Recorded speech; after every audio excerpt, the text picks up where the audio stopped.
Bom, o pós-modernismo pode ser considerado uma conjuntura que se manifesta em diversos âmbitos da cultura e da sociedade, da filosofia, a política e as artes, desde os anos 60, com os grandes movimentos de contracultura, o Maio de 68, e a rejeição intelectual da modernidade. Como assim a rejeição da modernidade? A rejeição das estruturas científicas, sociais e culturais como meras construções ideológicas aos olhos dos pós-modernos, dos pensadores que... Não, meras construções ideológicas não, né? Eu quero saber quem é que está dizendo, usando termos meras construções ideológicas, tá?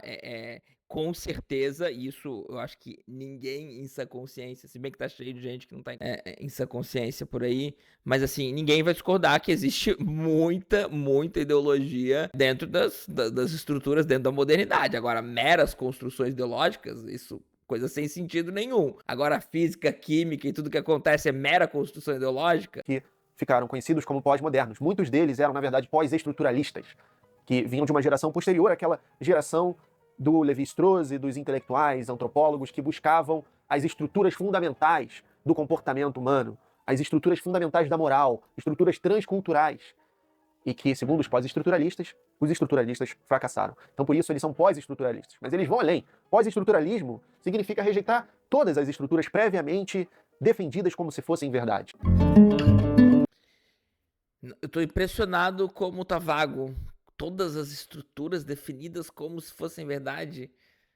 Tipo, quem que tá... O que seriam todas as estruturas definidas como se fossem verdade? Quem é que tá dizendo isso, nesses termos? Olha...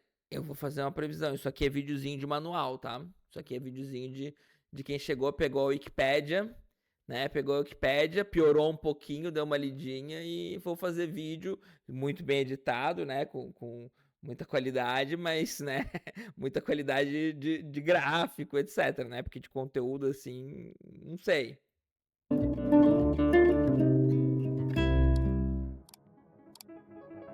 Jean-François Lyotard foi quem cunhou o termo pós-moderno, ou quem o popularizou com sua obra A Condição Pós-Moderna, que caracteriza...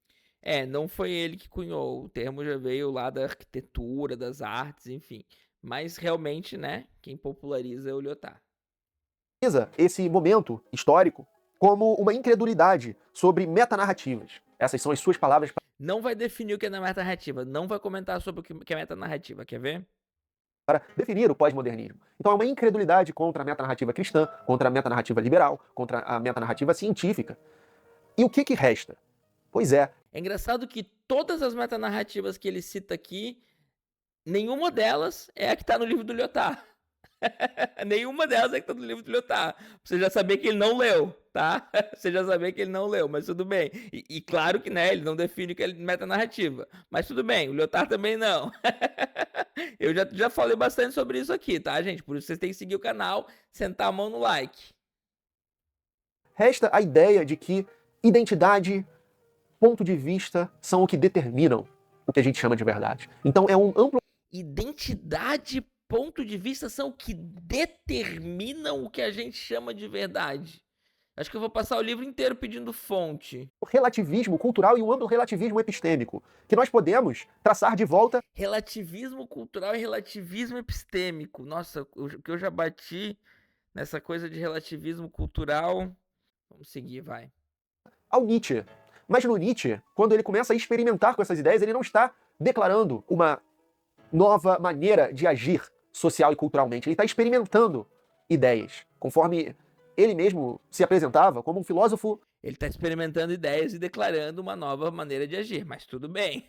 Óbvio que ele está experimentando ideias, né? Isso, de fato, está experimentando. Legal, estamos experimentando. Os pós-modernos estão experimentando as ideias, né? Se eles estão negando esse absoluto, etc., né? Estamos todos experimentando ideias. Você que está chegando agora no canal, eu sou o professor Daniel Cidade, bacharel e licenciado em filosofia, mestre e doutor em filosofia política e ética. Eu queria convidar você a se inscrever no canal, deixar aquele like maroto e ativar o sininho. Quem se tornar membro do canal ou contribuir no Apoia-se, pode me mandar um e-mail, porque a gente tem um grupo de apoiadores do canal no WhatsApp. Aproveito para agradecer quem já está contribuindo e convidar vocês a me seguirem no Instagram e no TikTok. Ele quer falar mal da pós-modernidade, mas ele quer salvar Nietzsche. Quer ver? Experimentador de diferentes ideias, que experimenta diferentes caminhos. O Zaratustra é isso. E quando ele lança a ideia do perspectivismo, não há fatos, apenas interpretações, ele está fazendo um exercício experimental. Até porque o perspectivismo do Nietzsche não é uma doutrina acabada. Eu estudei isso na minha trajetória acadêmica, então eu posso falar. Nada do Nietzsche é uma doutrina acabada, porque o Nietzsche não tem a menor intenção de fazer doutrinas acabadas, né? Inclusive, o central, em vez de relativismo, o central do pós-modernismo é o perspectivismo, que, né, até onde eu sei, ele não vai explicar, né? Se eu for começar a explicar cada conceito, se eu for dissertar sobre a frase do Nietzsche, não há fatos, apenas interpretações, daria, né, uma live inteira sobre isso. Mas, enfim, ele, pelo visto, no vídeo dele, ele também não tá com vontade nenhuma de explicar nada, né?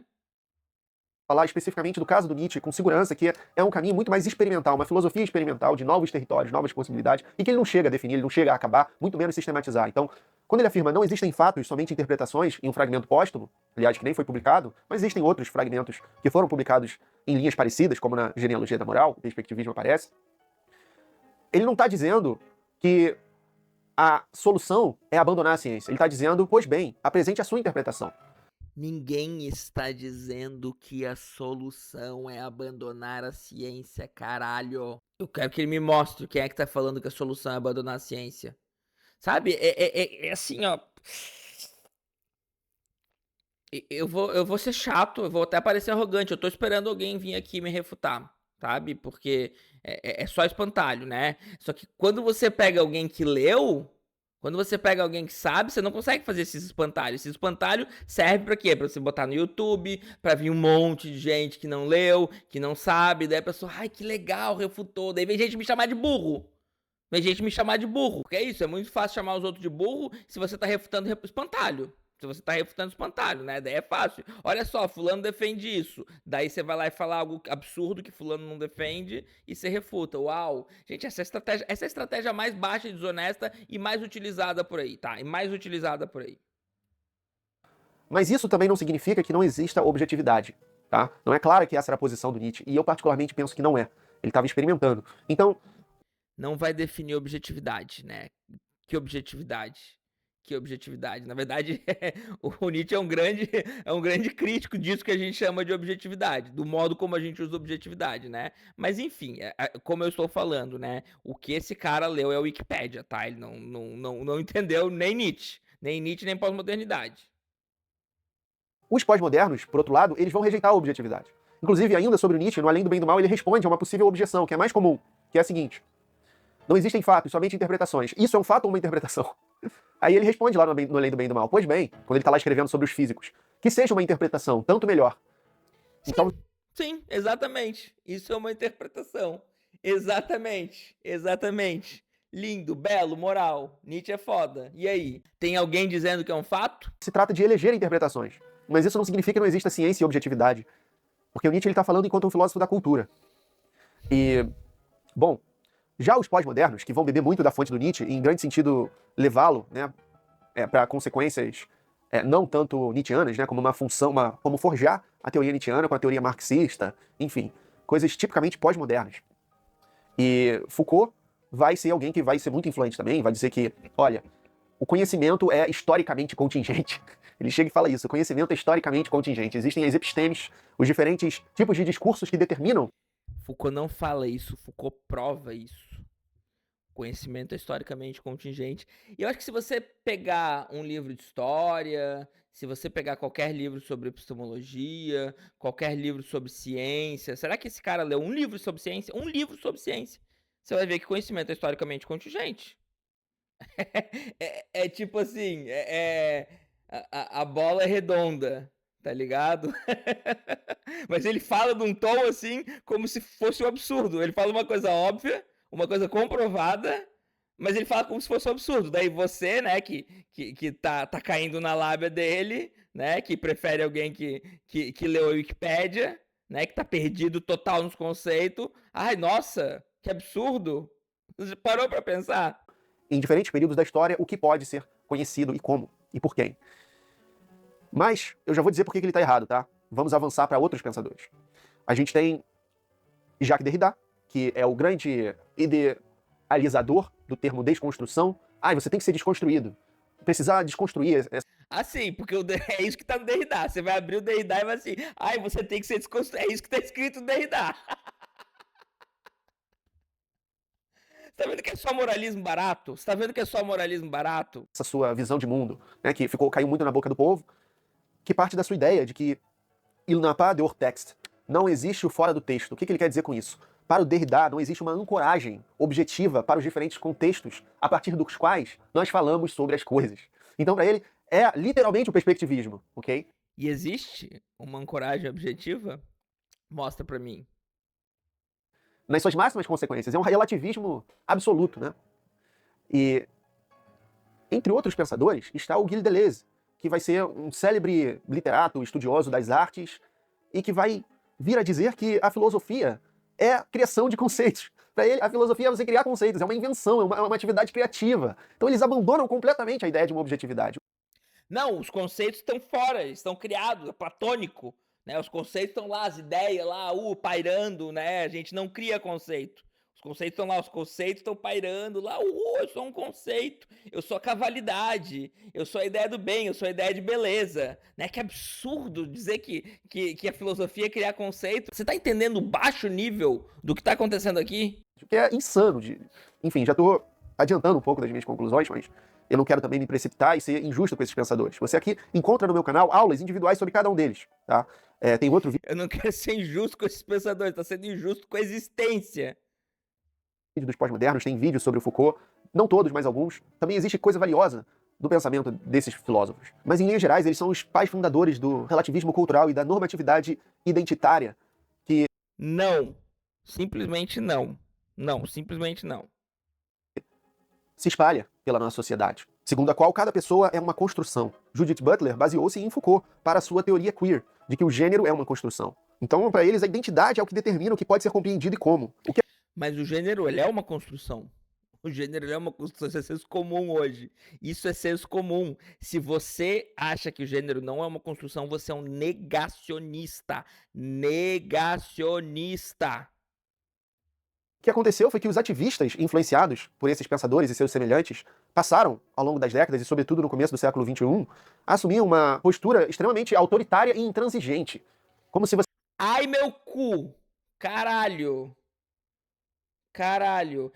Gente, eu vi um vídeo, outro vídeo desse cara, tá? Essa minha postura agressiva é porque ele tem um vídeo defendendo Elon Musk, tá? Defendendo Elon Musk nessa parada aí do Alexandre de Moraes aí. Então a gente já sabe que é liberalzinho, tá? A gente já sabe. Então assim, ó. O cara vem defender Elon Musk em nome da liberdade de expressão, bem monarque, total monarque, tá? E vem me falar de autoritário, né? Não, a galera, as lutas raciais, a galera LGBT, né?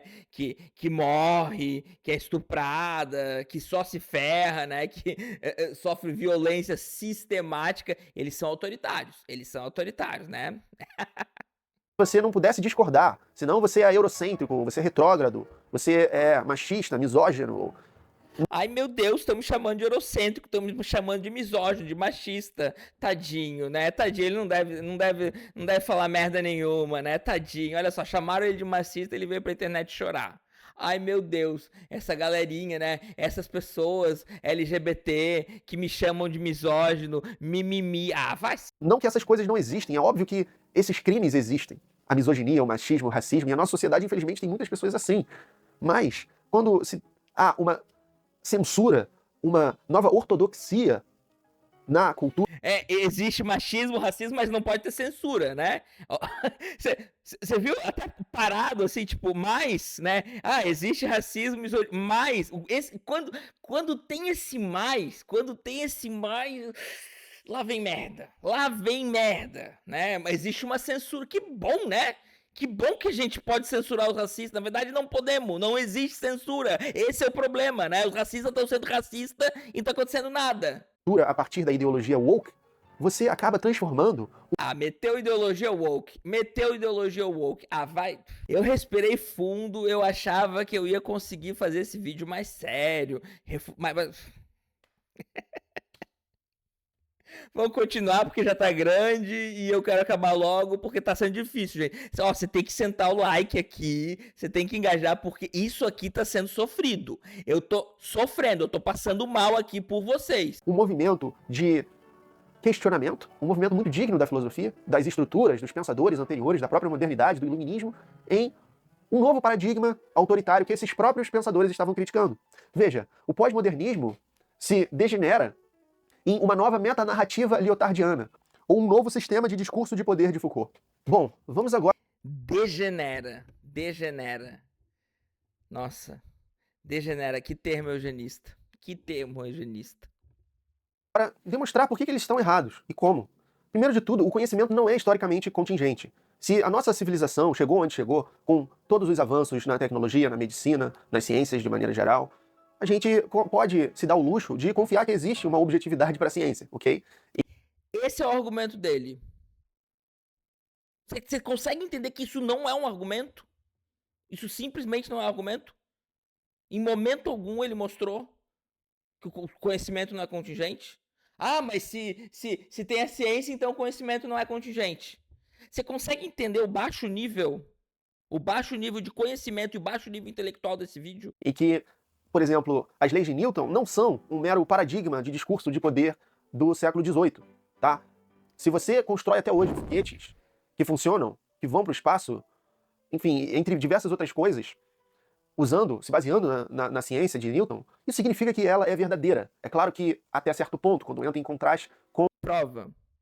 Primeiro, define verdadeiro. Segundo, prova. A real é que assim, né, eu não sei se ele já ouviu falar de mecânica quântica, de teoria da gravidade geral, né, que já refutou. O ponto central é que não é verdadeira, sabe? O ponto central é que é um modelo que serve para determinados fins. Isso é o senso comum. Ele não conhece o senso comum da física. Gente, ele não conhece o senso comum da física. Ele leu a Wikipédia, ele parou com o cérebro de ervilha dele e jogou moralismo na internet e tem gente dando palco. É isso. Ele não conhece o senso comum da física. Ele veio citar Newton sem entender porra nenhuma de Newton. Com situações que não são aquelas nos quais Newton realizou seus experimentos, situações só possíveis hoje em dia em outros campos de serem investigados, como no nível quântico ou com a teoria da relatividade de Einstein. Mas todas que você não faz a menor ideia do que é. Essas teorias que têm verificabilidade e resultado empírico não são um mero discurso. E o segundo ponto é que ninguém está negando o resultado empírico, ninguém está dizendo que é um mero discurso. Nem tudo é político. As pessoas influenciadas que seguem os pós-modernos agem como se tudo fosse primeira e exclusivamente político. Mas não é assim que as coisas funcionam. Muitas coisas são políticas. Primeira e exclusivamente político. Isso... O Foucault ri da cara disso, tá? O Foucault ri da cara disso de quem fala isso, tá? Primeira e exclusivamente político. Caralho! A cara nem treme. As outras coisas são epistêmicas, éticas, estéticas. Enfim, você tem outros campos do saber. Metafísicas. Não estou falando metafísico, não é sobrenatural, não é nada disso. Não, porque os pós-modernos dizem que só existe um campo de saber. É isso, só existe um campo de saber. Você chega, vai ler Foucault tem ampla erudição sobre inúmeros campos de saber, né? Mais de 30 livros sobre inúmeros campos. O cara fala de loucura, o cara psicologia, psiquiatria, literatura, política, sociologia, antropologia. Aqui eu já liguei o foda-se, tá? Existem metafísicas ateístas, mas enfim, definições. O grande problema dos pós-modernos é a sua rejeição a definições. Eles se recusam a definir, e por isso eles não sabem se... Disse o cara que não fez nenhuma definição no vídeo e só soltou espantalho. Expressar. Perceba isso, pós-modernos raramente conseguem se expressar com clareza e precisão filosófica. Rejeitando a modernidade e seus valores de universalização da ciência, da razão e do humanismo, ou sendo, conforme diz a enciclopédia de Stanford, a continuação do pensamento moderno de um outro modo, a atitude pós-moderna de rejeitar a objetividade e de olhar com suspeita para qualquer pessoa que fira minimamente as suas visões políticas ou as suas ideias de identidade, é muito pouco afeita ao nosso espírito filosófico, o espírito do livre pensamento e aquilo que nos trouxe o mundo... Quem faz isso são os liberais, que nem o camaradinho aqui do vídeo, tá? Quem faz isso de não respeitar as outras opiniões são os liberais, né? mais democrático que conhecemos. Então... não vivemos num mundo democrático. Como mais um ponto crítico, o que a gente acaba vendo, infelizmente, é as pessoas voltando para a tirania e para as ilusões da religião, do populismo e do conservadorismo, ao serem confrontadas com o delírio pós-moderno. Eles rejeitam aquilo, veem que aquilo claramente está errado e pensam, pô, qual pode ser a alternativa? Então eu vou voltar para a religião, vou voltar para Jesus, vou voltar para, enfim, pro populismo. Ah, pronto, agora a religião é culpa dos pós-modernos, né? Não é culpa, né, da massivo investimento do, né, o Estado burguês que usa a religião para controlar as pessoas, que investe, né, isenção de imposto e tudo, é culpa dos pós-modernos, né? Quase 90% da população brasileira é cristã. Por quê? Porque eles estão lendo Derrida, eles estão lendo Deleuze, eles estão lendo Foucault e estão falando assim, não, gente, eu vou ficar aqui com a minha Bíblia. Não, esse Derrida aqui é muito vida louca. É isso que tá levando as pessoas pra religião, gente. É isso. Ah, meu Deus, poxa, eu aqui sendo injusto com o camarada. Puta que pariu. Brilhante, ó. Parabéns. Dê um troféu pra esse cara. É muito triste. A gente precisa mudar isso na nossa cultura. E aqui no Brasil, o É muito triste, gente. É muito triste. Tô comovido. pós-modernismo é muito forte no ensino das humanidades. A tradição continental está muito marcada pela visão dos pensadores pós-modernos. Então, a gente precisa, nem que seja começando aqui no YouTube, em veículos e lugares extra-acadêmicos, ter a coragem de criticar essa atitude pós-moderna. E até mesmo as pessoas que estão entrando na Meu Deus, que homem corajoso. Nossa. Que homem viril, Nossa Senhora. faculdade e não querem ser excluídas, e ficam com medo de criticarem isso, de que eles precisam pensar assim. Elas precisam, até ficam com culpa às vezes. Nossa, eu tô sendo uma pessoa opressora por criticar o pós-modernismo, eu tô sendo injusto com as minorias. Não, não tá. Todo mundo tem direito de ter uma opinião. Todo mundo tem Eu tô sendo injusto com as minorias? Bom, tem bastante gente injusta com as minorias, né? Liberalismo mesmo, nossa. direito, especialmente se você está na academia, é até talvez imoral que você não fale o que você realmente pensa. Certas coisas são verdadeiras e certas coisas são falsas. Hoje em dia, por conta de toda essa onda pós-moderna de 80 anos, tem pessoas, jovens, que se identificam. Outro dia eu vi um vídeo de uma moça que se identificava como um lobo. E Pronto. Leu Derrida, virou lobo. Gente, não leiam Foucault, não leiam Derrida, não leiam Deleuze, senão vocês vão virar lobo. É que nem. Vocês não viram a quantidade de gente que tomou vacina e virou jacaré? Agora leu Foucault, virou lobo. E, enfim, ela até, em alguns momentos, se comportava imitando um lobo. Mas, por mais que ela pense que ela é um lobo, ela não é um lobo. E ela não é obrigada a fazer com que as pessoas, e ela não tem o direito de obrigar as pessoas a dizerem que ela é um lobo. Esse exemplo é o cerne do problema com o pós-modernismo. Não, né? É porque realmente, assim, né? O capitalismo tá obrigando a gente a respirar ar impuro, as pessoas a morrerem de fome, né? As pessoas estão sendo violentadas. O problema é esses malditos autoritários pós-modernos que estão, né? As pessoas estão lendo Foucault, estão virando lobo e agora estão obrigando você a dizer que a mulher é um lobo, entendeu? Como que você vai ser livre, como que você vai ser feliz numa sociedade onde você vai ser... Esse é o grande risco da humanidade nesse momento agora, tá? A gente ser obrigado a dizer pra guria que ela é um lobo. Esse é o grande problema, tá? Assim, ó, eu tô impressionado com a coragem do camarada. Isso acaba sendo um retorno à minoridade. Lembra que o Kant, explicando o que é o esclarecimento lá no Iluminismo, ele disse que o esclarecimento é você sair da sua minoridade autoimposta, né? Seguir Eu aposto que se a gente sentar aqui pra discutir esse artigo, ele não entendeu o artigo. indo cegamente a religião e outros dogmas, e passando e depois que você sai dessa minoridade autoimposta, o esclarecimento é você passar a usar a sua razão, o pensamento crítico. O pós-modernismo é quase como um retorno à minoridade, autoimposta novamente. Para concluir, pessoal, o mais importante para se tirar desse É engraçado que o Foucault analisa esse texto do Kant, se associa a esse texto do Kant, faz todo um raciocínio complexo, e o cara, né, enfim, ele não leu nem o texto do Kant, nem o texto do Foucault sobre o Kant, mas tudo bem. vídeo é o seguinte: diferentemente do que alegava Foucault e outros pensadores pós-modernos, a verdade existe, a verdade é uma só, e por mais que a nossa compreensão dela, historicamente, seja contingente e mude, ela é uma só. Ela não é determinada pelas pessoas. Por isso se chama conhecimento e não invenção, como que Meteu a carteirada, provar que é bom nada, meteu a carteirada, a verdade é uma só. A gente tá entendendo de onde esse discurso vem, né, gente? A gente tá entendendo de onde esse discurso vem, né? diria Deleuze, se referindo à filosofia. A filosofia não é a invenção de conceitos. A filosofia é a busca pela verdade a partir do pensamento racional e crítico. Muito obrigado por assistir. Wikipédia. Pior que Wikipédia. Pior que Wikipédia. Aqueles textinhos que você pesquisa que vem antes da Wikipédia, assim. A Wikipédia é grande, assim, tem muita coisa, demora muito pra ler. Você pega aqueles textinhos do UOL, assim. É isso aí. Deixa a sua opinião, compartilha esse vídeo e a gente se vê no próximo. Considere também se tornar um membro para participar do meu grupo do WhatsApp, ter o seu nome aparecendo aí e ter acesso a conteúdos exclusivos, como o curso Nietzsche. Obrigado e até lá.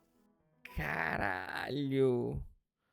Ó, deixar o nome aqui dos membros do canal, olha só, gente. Vocês estão financiando essa porra. É vocês que estão financiando essa porra. Então é isso, pessoal. Espero que tenham gostado. Não esquece de sentar o like aqui e até breve.